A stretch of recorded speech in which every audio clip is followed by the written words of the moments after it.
Folks, this is all the fruit, and well, the Orangerie of the Schwetzingen Castle in Germany might nowadays be just a shadow of its former self. Its historical significance is so great that I decided still to make a separate video about it. Well, what is an orangerie and why was it so important historically? Well, everybody likes exotic plants and especially exotic fruits, but there was a time when not everybody had the means to have those. And basically only very rich princes and kings had this opportunity. So imagine you have conquered all your neighboring countries, you've built a big palace with a big garden, you have a big army, you have a big throne, you have a big crown, you have a big treasure. Yeah, but do you have exotic plants in pots? No? Go home, you peasant. Or imagine you can serve, well, the finest roasts, the tastiest cakes, yeah, the most elaborate dishes and desserts. Yeah, but can you just casually in Northern Europe or in the middle of the winter bring out a plate with oranges and pomegranates and figs? No, you can't? Well, then go home, you peasant. The really rich and powerful people, yeah, they needed to have an orangerie. It's like having a Ferrari nowadays or a yacht or something. You cannot do without it and still be considered part of the high society. And so the most important kings and princes, they built those orangeries. Well, this one I think is from the late 18th century, but the Orangerie of the Princes of the Palatinate has a much older history.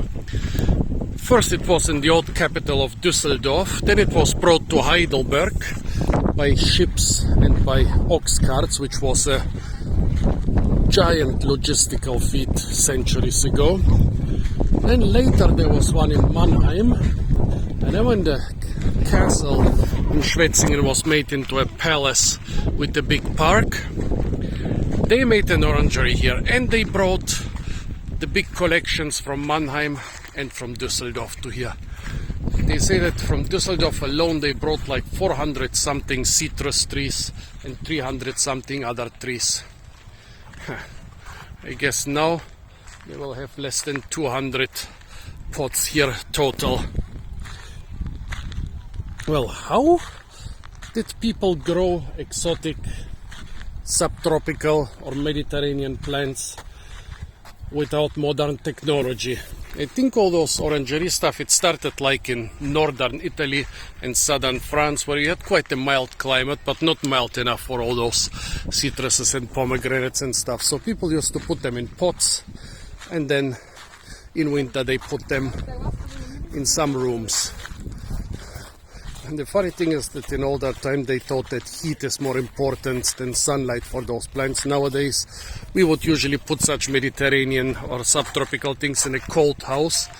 Back then they would put them in a wooden shed with usually without windows, because windows were horribly expensive, and heat them with wooden ovens to tropical temperatures.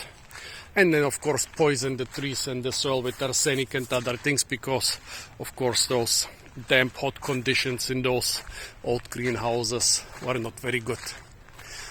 How important the orangerie was for the Princes of the Palatinate can be seen by the old picture, well, the old copper etching of Heidelberg, which I might include here if I'm not too lazy. It was basically a picture of the whole city of Heidelberg, which is maybe our most important pictorial document of Heidelberg before its destruction in the 17th century. And it has two very, well, to understand it you have to know two very important rules of medieval and later Baroque European feudalism. It was size and precedence. well, size, the more important you are, the bigger you are. So in this picture, the prince and the princess, not only do they already have the insignia of the King of Bohemia, which they were not at the time when this thing was supposed to be dated, but they were also like 3 times the size of the other people. And guess what?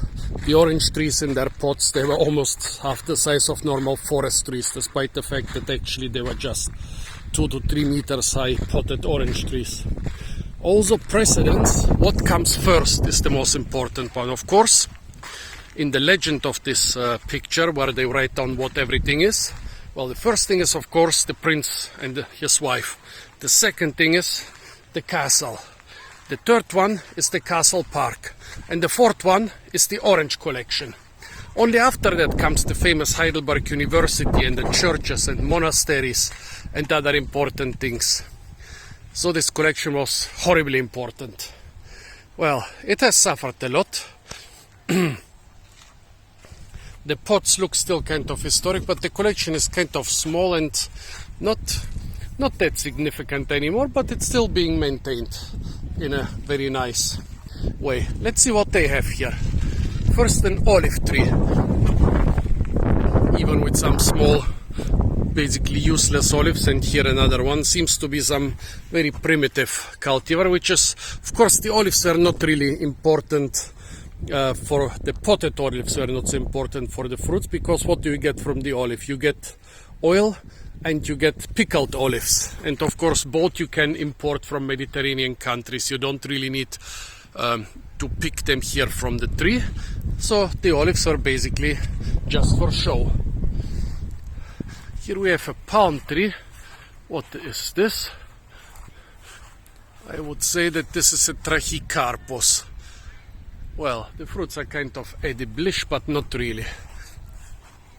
Now we are talking business. Pomegranates were very popular because of their exotic appearance, the beautiful red flowers. Well, flowering season is almost over, but there are still a couple. And for their fruits, but this one will never have fruits, because this one is a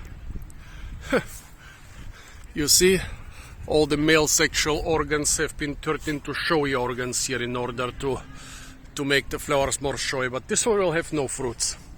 Nevertheless, look at the size of it. Here in the pot they grow really slowly, but this thing is still about 40 centimeters thick, really enormous. So this could be, well, it's definitely much older than me. It could also be older than 100 years.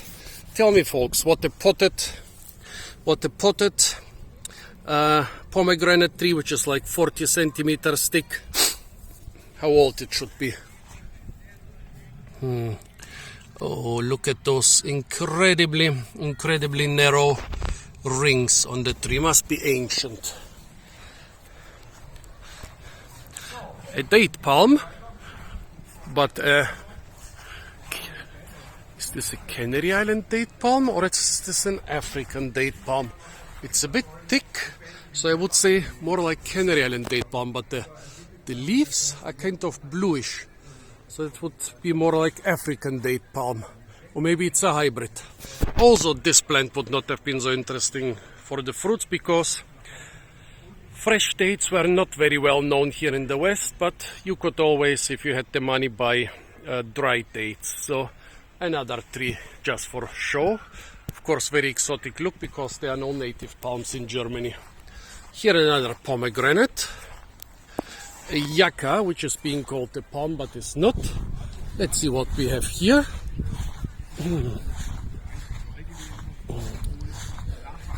Oh yeah, an erythrina. Also, there's some sort of little music festival over there. I hope it doesn't bother you. Some erythrina, I think this is Erythrina cristagalli. Here a very special banana, in Zette ventricosum, a very special African banana. You don't eat the bananas. You make bread and cheese from the stem and potatoes from the tuber. And some people say this thing will stop hunger and thirst in Africa, because it grows to enormous sizes. And oops, it wasn't me. And apart from all the bread and cheese and potatoes and edible seeds also, it can give you a ton of water. Yeah, a big one can literally give you a ton of water. This one will maybe give you 10 liters or so. Let's see what we have here. Nothing that fancy. Well, let's see what we find in this direction. I mean, it's still a magnificent orangery building. It's still a magnificently maintained collection. That's not what I'm criticizing. I'm criticizing only that it's not a giant, a famous collection like it used to be centuries ago. A castor oil plant, horribly toxic, but it produces an oil that can lubricate machines and also can lubricate you. Yeah, it makes you poop better. Books, very important tree for ornamental, shrub for ornamental purposes. A hibiscus. Oh, now we're talking business. Kumquats.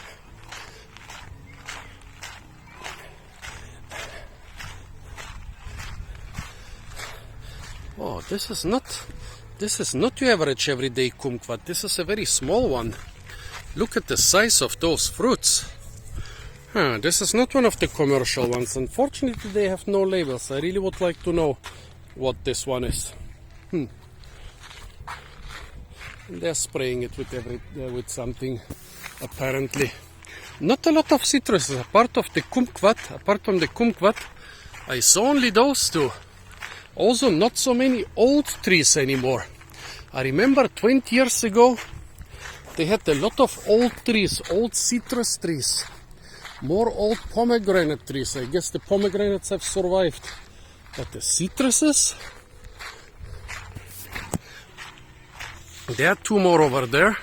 One of them even has some fruits. Oh, is there something smokable? Nope, that's something different. Ginger. Oh yeah, you can never have enough ginger.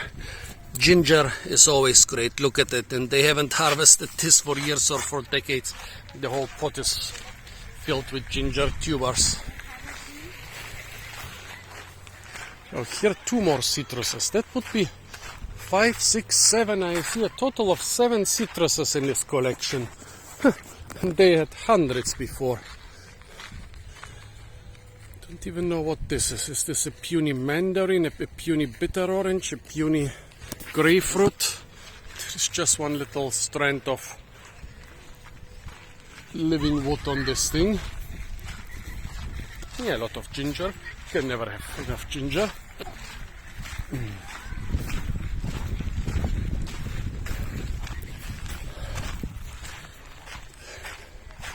Here we have the toxic oleander. Some people think they can forage everything in the wild, but you try to forage this one, you die. Period. Some beautiful albitzias. Yeah, traditionally you had to keep them in pots here. Yeah, the flowering season is just over. Traditionally you had to keep them in pots here, but nowadays they are planting them outdoors around here and they are surviving quite well outdoors. European dwarf palm, the northernmost of all palm species and one of the hardiest ones. I managed to find, without even knowing it, the second northernmost palm stand in the whole wide world.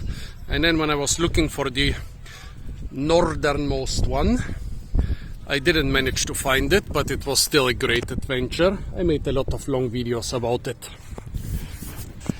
Bay leaf.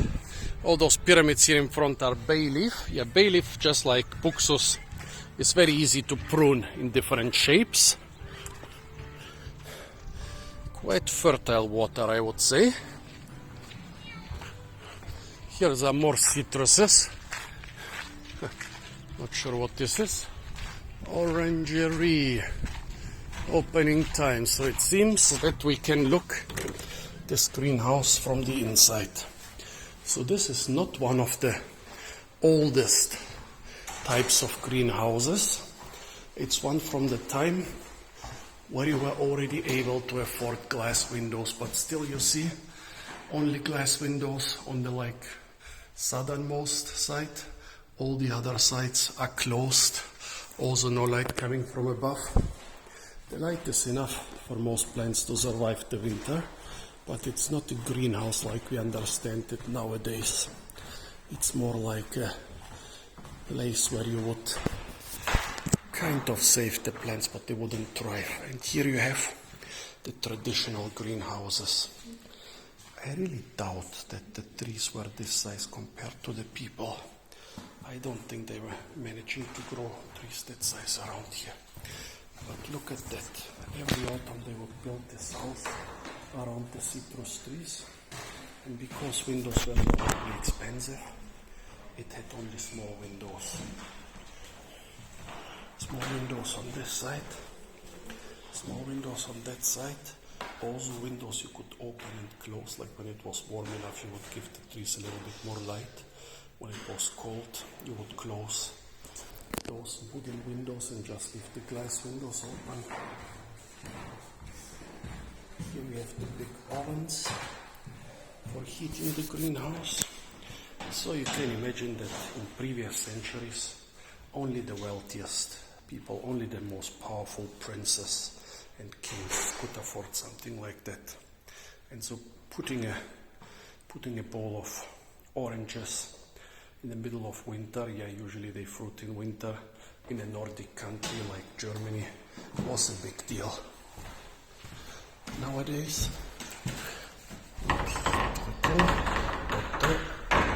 why is everything closed here? Well, nowadays it's being used. Those old statues from the park. Outdoors, they are usually copies of those statues. The originals are usually in here, or they wouldn't have survived till the present day. So yeah, the orangery is being used as a museum kind of. But this part over there, in winter, is still being used for housing the trees. So those windows, although not optimal from the present day perspective, are still enough so that they didn't have to build a modern full glass greenhouse for those plants, but they can still keep them here after 200 years. Yeah, that's how you transplant them into a bigger pot. You use a crane. Let's go outside. There are a couple more interesting species, as I said. It's not such a big collection anymore compared to the older times. After all, they need half of the orangery for the statues. But let's see what we have here. Lantana camara, a beautiful flower that changes its color with time. Washingtonia, a very tasty palm from North America. Yeah, a lot of repetitive stuff, despite the fact that they don't have so many pots anymore.